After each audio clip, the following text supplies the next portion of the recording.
नमस्ते।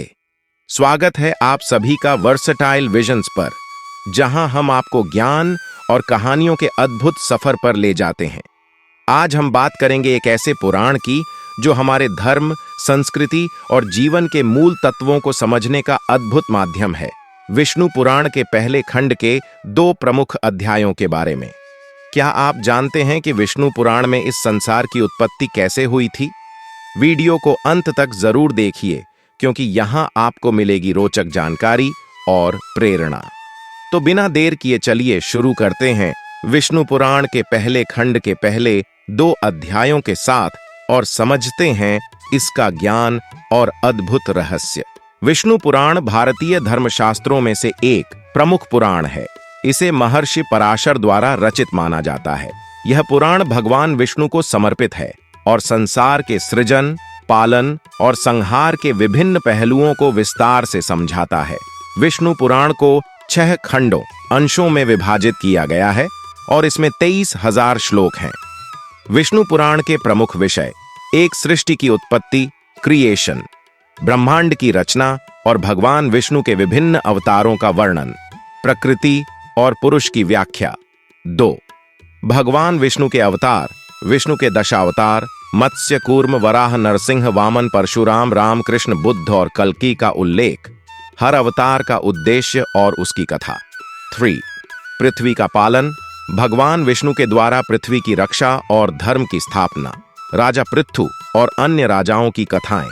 4 धर्म, अर्थ, काम और मोक्ष, जीवन के 4 पुरुषार्थों का महत्व, धर्म का पालन और अधर्म का नाश, पाताल और नरक का वर्णन, विभिन्न लोकों और उनके प्रभावों की चर्चा, अच्छे और बुरे कर्मों के फल का विवरण, भक्ति का महत्व। विष्णु पुराण भक्ति मार्ग को प्रमुख स्थान देता है। भगवान विष्णु की भक्ति से मोक्ष प्राप्ति का मार्ग बताया गया है। विष्णु पुराण का महत्व, यह पुराण आध्यात्मिक, धार्मिक और सामाजिक दृष्टिकोण से अत्यंत उपयोगी है। यह जीवन जीने की कला सिखाता है और नैतिकता का पालन करने के लिए प्रेरित करता है। इसके माध्यम से कर्म, भक्ति और ज्ञान का संतुलन समझा जा सकता है। विष्णु पुराण का पहला अध्याय। विष्णु पुराण हिंदू धर्म के 18 प्रमुख पुराणों में से एक संसार की रचना, पालन और संहार की कथा प्रस्तुत करता है। इसके पहले अध्याय में सृष्टि की उत्पत्ति का विस्तृत वर्णन मिलता है। इसमें भगवान विष्णु को समस्त जगत का मूल आधार और ब्रह्मांड की प्रत्येक शक्ति का स्रोत बताया गया है। आइए इसे गहराई से समझते हैं। 1 भगवान विष्णु की महिमा का वर्णन। विष्णु पुराण के आरंभ में ऋषि पराशर द्वारा भगवान विष्णु की महिमा का गुणगान किया गया है। भगवान विष्णु को परब्रह्म और सर्वव्यापी कहा गया है। वे निराकार और साकार दोनों रूपों में हैं। उनका कोई आरंभ और अंत नहीं है। उनके बिना सृष्टि की कल्पना भी असंभव है। यह बताया गया है कि भगवान विष्णु ही सृष्टि के तीनों प्रमुख कार्यों को संपन्न करते हैं। सृष्टि ब्रह्मा के रूप में, पालन विष्णु के रूप में, संहार महेश के रूप में। ऋषि पराशर कहते हैं, जो कुछ भी इस ब्रह्मांड में दृष्टिगोचर होता है वह सब भगवान विष्णु का ही स्वरूप है। 2 सृष्टि की उत्पत्ति। अंधकार से प्रकाश की ओर। सृष्टि के आरंभ में केवल अंधकार था।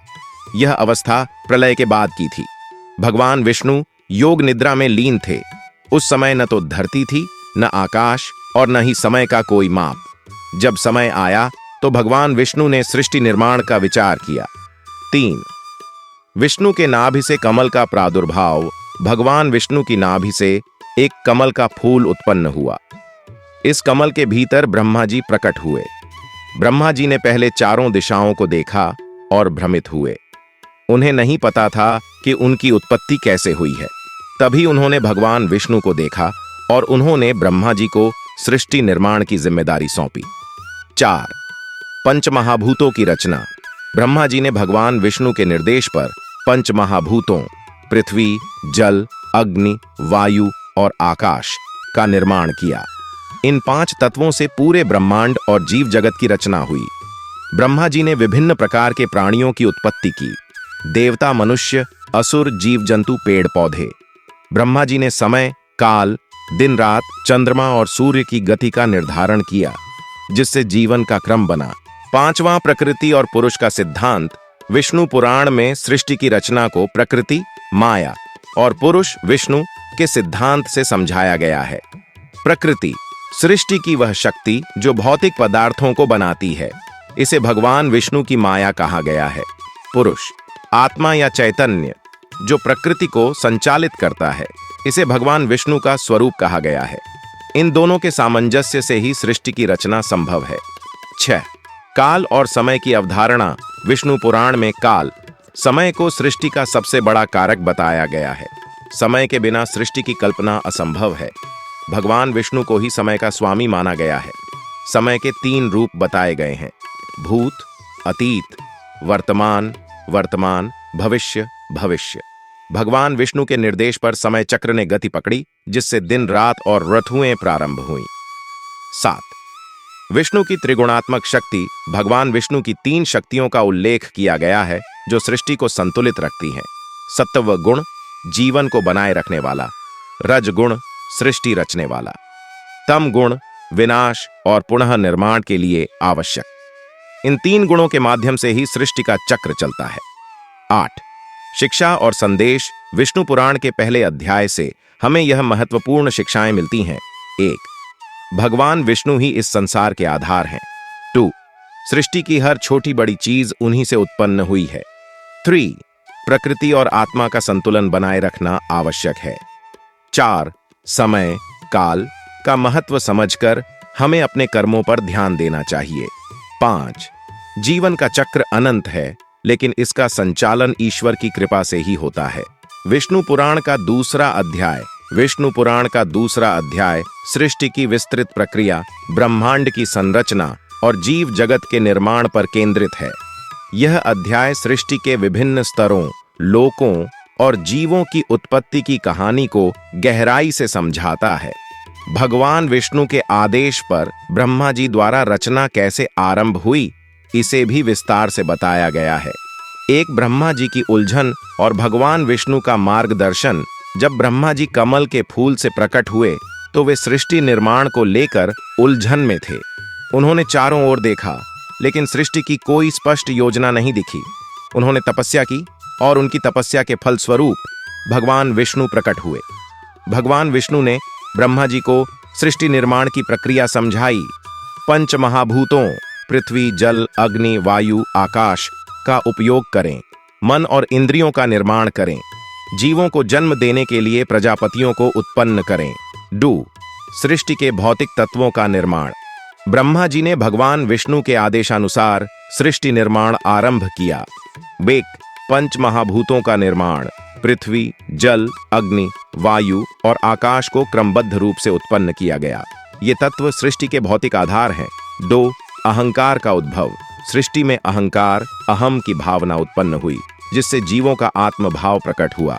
3 मन और इंद्रियों की रचना। मन और इंद्रियों का निर्माण किया गया ताकि जीव अपनी इंद्रियों के माध्यम से संसार का अनुभव कर सकें। 3 लोकों की रचना। ब्रह्मा जी ने भगवान विष्णु के निर्देश पर 14 लोकों की रचना की। ऊर्ध्वलोक, ऊपरी लोक, ओंग, सत्यलोक, 2 तपलोक, 3 जनलोक, 4 महरलोक, 5वां स्वरलोक, 6ठा भूवरलोक, 7वां भोलोक, पृथ्वी, अधोलोक नीचे के लोक, 8वां अतल, 9वां वितल, 10वां सुतल, 11वां तलातल, 12वां महातल, 13वां रसातल, 14वां पाताल। इन लोकों में से प्रत्येक का उद्देश्य और महत्व है। स्वरलोक देवताओं का निवास स्थान है, जबकि पाताल दैत्यों और असुरों का स्थान है। 4 प्रजापतियों और जीवों की उत्पत्ति। ब्रह्मा जी ने अपनी शक्ति से प्रजापतियों, सृष्टि के रचनाकारों को उत्पन्न किया। प्रजापतियों ने विभिन्न प्रकार के जीवों की रचना की। देवता, सुर, धर्म और सत्य का पालन करने वाले, असुर, दानव, अधर्म और असत्य का मार्ग अपनाने वाले, मनुष्य, धर्म और अधर्म के बीच संतुलन बनाए रखने वाले, पशु पक्षी, प्रकृति का संतुलन बनाए रखने वाले। यहां से संसार में धर्म और अधर्म की अवधारणा की शुरुआत हुई। 5 4 वर्णों और आश्रमों की रचना। ब्रह्मा जी ने समाज को व्यवस्थित रूप से चलाने के लिए 4 वर्ण और 4 आश्रम बनाए। 4 वर्ण: 1 ब्राह्मण, ज्ञान और शिक्षा के प्रचारक। 2 क्षत्रिय, समाज की रक्षा करने वाले। 2 वैश्य, व्यापार और कृषि करने वाले। 4 आश्रम, 1 ब्रह्मचर्य, शिक्षा और अनुशासन का समय। 2 गृहस्थ, परिवार और समाज के उत्तरदायित्व का समय। 3 वानप्रस्थ, सामाजिक कार्यों से निवृत्ति का समय। 4 सन्यास, मोक्ष की प्राप्ति का समय। 6 देवताओं और असुरों का संघर्ष। जैसे ही सृष्टि आगे बढ़ी, देवता और असुरों के बीच संघर्ष आरंभ हुआ। देवता धर्म का पालन करते थे, जबकि असुर अपने स्वार्थ और अधर्म के मार्ग पर चलते थे। यह संघर्ष सृष्टि का संतुलन बनाए रखने के लिए आवश्यक था। 7 शिक्षा और संदेश। विष्णु पुराण के दूसरे अध्याय से हमें निम्नलिखित शिक्षाएं मिलती हैं। 1 सृष्टि का हर कार्य भगवान विष्णु की मर्जी से होता है। 2 समाज को व्यवस्थित और संतुलित बनाए रखने के लिए धर्म, आश्रम और वर्ण व्यवस्था का पालन आवश्यक है। 3 प्रकृति और जीव जगत के बीच संतुलन बनाए रखना जरूरी है। 4 समय समय पर संघर्ष धर्म और अधर्म के बीच होता है, लेकिन अंत में धर्म की जीत होती है।